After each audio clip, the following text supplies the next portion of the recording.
কৌশলের নামে গুপ্ত কিংবা সুপ্ত বেশ ধারণ করেনি বিএনপির কর্মীরা।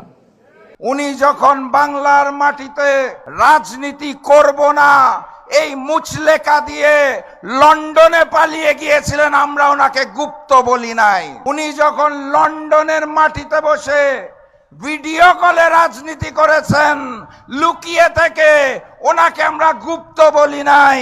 উনি যখন দেশনেত্রী বেগম খালেদা জিয়াকে বালু ট্রাক দিয়ে আটকে রাখা হয়েছিল, তাও দেশে না এসে বিদেশ থেকে আহ্বান জানিয়েছিলেন, ওনাকে আমরা গুপ্ত বলি নাই। দেশনেত্রী বেগম খালেদা জিয়াকে যখন গ্রেফতার করে তিলে তিলে জেলখানায় অত্যাচার করা হয়েছিল, উনি তাও দেশে আসেন নাই, লুকিয়েছিলেন লন্ডনে, ওনাকে আমরা গুপ্ত বলি নাই।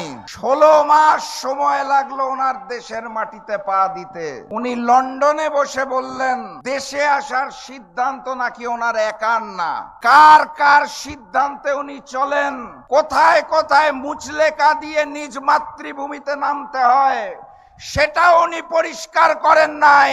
ওনাকে তো আমরা গুপ্ত বলি নাই।